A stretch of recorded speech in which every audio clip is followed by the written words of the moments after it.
문재인 정부 들어 대통령 행사가 많이 달라졌다는 이야기가 나옵니다. 바로 이분의 기획력 때문이라고들 하죠. 탁현민 대통령 행사기획 자문위원 스튜디오에 나오셨습니다. 예, 안녕하세요. 네, 안녕하세요.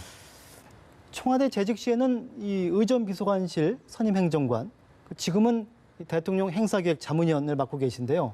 뭐 직함은 달라도 역할은 비슷하신 것 같아서요. 청와대에 있을 때는 대통령의 행사라는 게 경내에서 벌어지는 것도 있고 아주 일상적인 경상적인 행사도 있지만 외교 행사, 순방 행사 종류가 참 많잖아요. 예.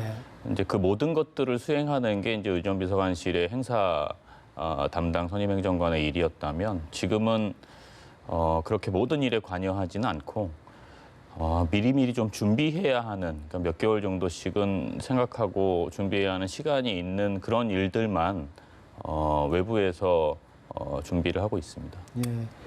예. 이번 정부 들어서 대통령 행사가 좀 많이 달라졌죠. 사실 뭐 제가 보면은 예전에는 좀 딱딱하고 좀 무거운 그런 행사여서 좀 재미가 없었잖아요.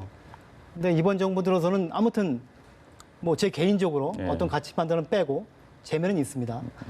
그런데 또 일각에서는 너무 쇼 같다는 또 그 지적도 나와요. 행사 기획자로서 이 부분 어떻게 생각하십니까? 그래서 제가 최근에 그 질문을 참 많이 받는데요. 저는 쇼를 만드는 사람이고 쇼를 만들으라고 청와대에 들어가서 그런 보직을 받은 거거든요. 근데 그 사람에게 쇼 같다고 얘기하는 거는 제가 뭐라고 답변을 드려야 될지 잘 모르겠어요. 쇼를 잘 못한다. 뭐 이러면은 오히려 제가 이런저런 이유와 뭐 제 판단을 말씀드릴 수 있을 것 같은데 쇼를 하기 위해서 들어간 사람에게 쇼 같다라고 얘기하면 저로서는 뭐 별로 수긍이 되지 않는 질문인 것 같습니다. 예. 근데 행사 이제 기획할 때 아이디어는 어떻게 얻으십니까? 그러니까 어떤 행사든지 실은 국가 행사는 이런저런 어떤 연출적 기량을 보이는 자리라고 생각하지는 않아요. 왜냐하면 제 개인의 예술적 취향이나 혹은 예술적 성과를 국가 행사에 굳이 넣어서 보여줄 필요는 없기 때문에 그러면 실은 국가 행사의 가장 중요한 것은 본질에 충실한 거죠. 어제도 현충일이었고 그럼 현충일에 가장 중요한 것은 순국선열에 대한 위로와 그들을 다시 기억할 수 있는 힘을 그 행사를 통해서 사람들에게 전달해 줄 수 있으면 가장 좋은 거잖아요. 그런 본질을 생각하다 보면 이게 그렇게 뭐 대단히 그 연출적으로 기교를 부리지 않아도 사람들은 그 본질에 대해서 다시 한번 생각하게끔만 해줘도 잊고 있던 것들을 기억해내더라고요. 그런 점에서 어떤 행사가 됐든 간에 그 행사의 본질을 먼저 머릿속에 넣고 나머지 것들을 부수적으로 갖추는 형태로 만들었었습니다. 그 작년에 판문점 남북 정상회담 굉장히 많은 전 세계적으로 관심을 끌었는데요. 이제 그거 준비하실 때 보면은 이제 우리 국민의 정서 그리고 또 북한의 정서 많이 다르기 때문에 좀 고민을 많이 하셨을 것 같습니다. 뭐 어땠습니까? 일단은 판문점 회담 같은 경우에는 정말 역사적인 사건이어서 정말 그 사람이 서는 위치 하나까지도 고려를 했었던 기억이 좀 나고요. 우리 국민들의 정서와 이제 저쪽 북측의 정서를 같이 고려하지 않았느냐는 질문에 대한 제 생각은 실은 판문점 회담에 가장 돋보이는 그리고 사람들 뇌리에 박혀있는 이미지는 두 정상의 만남이잖아요. 그래서 다른 여러 고려나 고민보다는 두 정상이 만나는 그 모습 자체가 저는 하나의 메시지고 연출하지 않은 연출이라고 생각했기 때문에 이런저런 고려가 없지는 않았으나 그 본질에 충실하게 보여줬다고 생각하고요. 북측 같은 경우는 일종의 그 의전이나 프로토콜이 상당히 아주 정교하게 짜여 있는 편이에요. 이렇게 할 땐 저렇게 해야 한다, 뭐 이런 등등의. 그 상대적으로 이제 우리는 그거보다는 훨씬 더 변화의 여지가 좀 많고 그것을 서로 조율하는 과정이 좀 시간이 좀 걸렸고요. 최종적으로는 여러분들이 보셨던 것 같이 그런 그림이 나올 수 있었습니다. 당시에 이제 주목을 많이 끌었던 부분이 그 도보다리 대화잖아요. 그 부분은 어떻게 기획을 하신 건가요? 그건 뭐 그 이미 말씀드리긴 했는데 원래는 대통령께서 김정은 위원장님과 식수를 하시고 잠깐 쉬어가는 정도의 의미로 바로 옆에 있는 도보다리를 산책하는 그런 순서였어요. 그래서 눈여겨 보셨으면 아실 텐데 카메라 현장을 생중계하는 카메라도 한 대밖에 놓지를 않았고 만약에 거기서 뭔가 대단한 걸 기획했다면 적어도 석 대 정도는 놓고 각자의 앵글을 좀 잡았겠죠. 근데 이제 그렇게 하지 않았거든요. 그 이유는 오전 내내 회담하느라고 지치셨을 테니까 잠깐 밖에서 새소리도 좀 들으시고 쉬시라는 의미. 산책한다는 의미였군요. 그렇죠. 예. 그 정도 의미로 만들었던 건데 거기서 두 정상의 말씀이 길어지고 그것이 오디오나 다른 효과들이 없음으로 인해서 더 완벽한 어떤 밀담 같이 보였기 때문에 그 장면이 사람들 뇌리속에 많이 깊이 박혀버린 것 같습니다. 뭐 지금 우리 국민에게도 잘 알려진 북한의 현송월 단장. 행사 준비하시면서 같이 아마 일을 많이 하셨을 텐데 그때 받은 인상은 어땠습니까? 처음 만난 게 북측의 삼지연 관현악단이 강릉 공연을 끝내고 서울의 국립극장에서 공연을 할 때 준비할 때 이제 처음 만났는데요. 현송월 단장은 그 이전에 중국에서의 공연도 본인들이 준비해간 내용을 중국 쪽에서 문제 제기를 하니까 공연을 그냥 접고 바로 귀국해버릴 정도로 결정 권한도 있고 또 의지와 강단도 있는 인물이라고 사전에 알고 있었습니다. 그게 정말 쉽지가 않거든요. 입장을 반대로 놓고 만약에 제가 한국 쪽의 예술단을 데리고 중국에서 공연을 하러 갔는데 그 공연의 내용의 일부를 중국에서 못마땅하게 했다고 해서 그 공연을 포기하고 한국에 돌아왔다면 아마 제가 상상도 못할 끔찍한 비난이 저한테 쏟아질 텐데 아마 컸겠죠. 아마 일개 행정관 뭐 등등 하면서 근데 하여튼 그날 공연에 제가 좀 현 단장님을 굳이 만났어야 하는 이유는 십몇 년 만에 북측 가곡단이나 북측의 연주단이 국내에서 공연을 하는 건데 마지막에 한 무대 정도는 협연을 했으면 싶더라고요. 그래서 여러 사람의 의견을 종합해서 협연을 요청을 했으나 이미 두어 차례 이제 거절을 좀 당했고 이유는 본인들이 완벽하게 짜놓은 프로그램을 보여주기 위해서 왔는데 연습이 안 된 새로운 컨텐츠를 무대에 올릴 수 없다라는 매우 합리적인 이유였었는데 어쨌든 그 과정에서 설득을 하러 이제 현 단장을 만났고 처음에는 몇 차례 완곡하게 거절을 하다가 제가 그런 말을 했습니다. 만약에 저희 예술단이 북측에 갔는데 김정은 위원장이 앉아서 그 공연을 볼 때 북측과의 협연 무대가 하나 정도는 있는 게 없는 것보다 좋지 않겠냐. 그 입장에서 한번 생각을 해달라고. 그래서 결국은 설득이 돼서 마지막 무대에 가수 서현 씨가 올라가서 우리의 소원은 통일을 같이 불렀던 그런 일이 있었습니다. 그렇군요. 그 북한 김정은 국무위원장의 지금 서울 답방이 아직까지 성사가 되지 않고 있는데요. 그래도 하여튼 우리는 뭐 서울 답방에 대비해서 뭐 행사 준비 같은 거 이제 기획은 하시겠죠. 지난번 연내 답방이 설이 나올 때는 여러 가지 시나리오를 놓고 준비들을 이미 했었죠. 그건 뭐 당연한 일이라고 생각해요.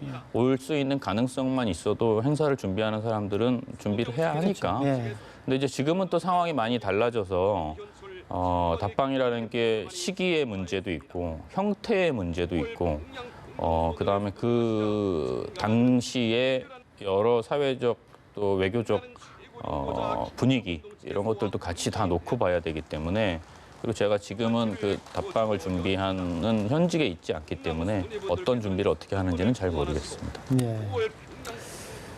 그러면 그전에 준비하셨던 것 중에서 국민의 눈을 좀 사로잡을 만한 그런 뭐 행사 같은 거 아이디어가 있으셨습니까? 국민의 눈을 사로잡을 수 있을지는 잘 모르겠으나 준비는 했었죠. 여러 가지 역사적인 사건이잖아요. 북측의 최고 지도자가 남측의 서울 수도에 온다는 게 처음이니까. 그랬을 때 우리가 할 수 있는 것은 무엇일지 또 많은 국민들이 어떤 모습을 기대할지 그런 것들을 놓고 여러 가지를 준비하긴 했었죠.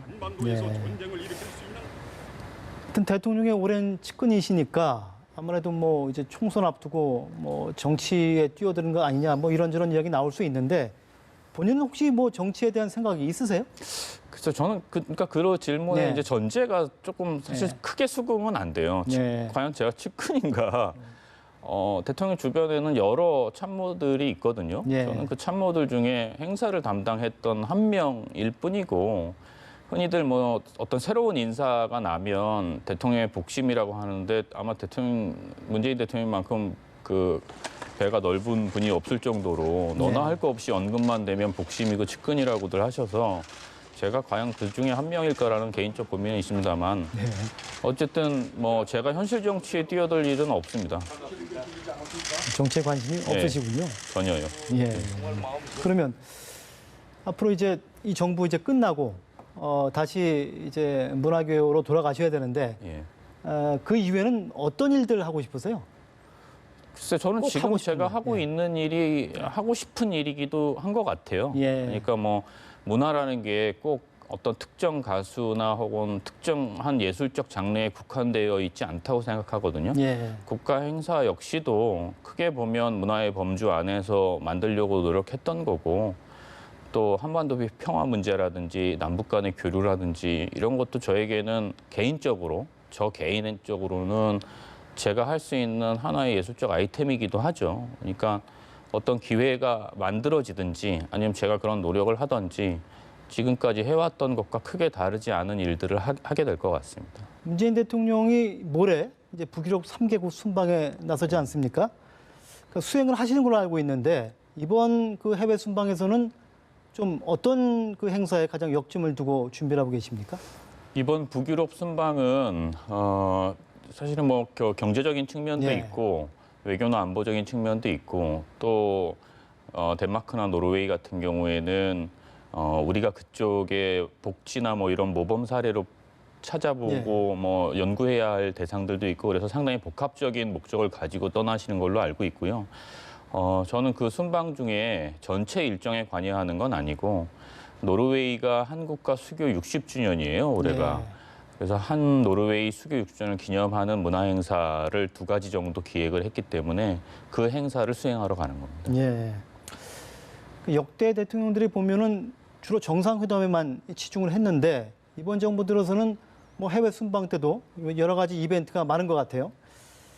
그러니까 우리 정부만의 어떤 특별한 이 해외 순방 행사 어떤 걸 꼽을 수 있을까요? 순방 행사라는 게 정상 간의 외교 활동이라는 큰 틀에서는 예. 이전 정부와 뭐 크게 다르다 이렇게 얘기하기는 좀 어려울 것 같은데 다만 이제 달라진 지점이 있다면 케이팝을 중심으로 한 한국 문화에 대한 외국의 선호와 관심이 상당히 높아졌잖아요.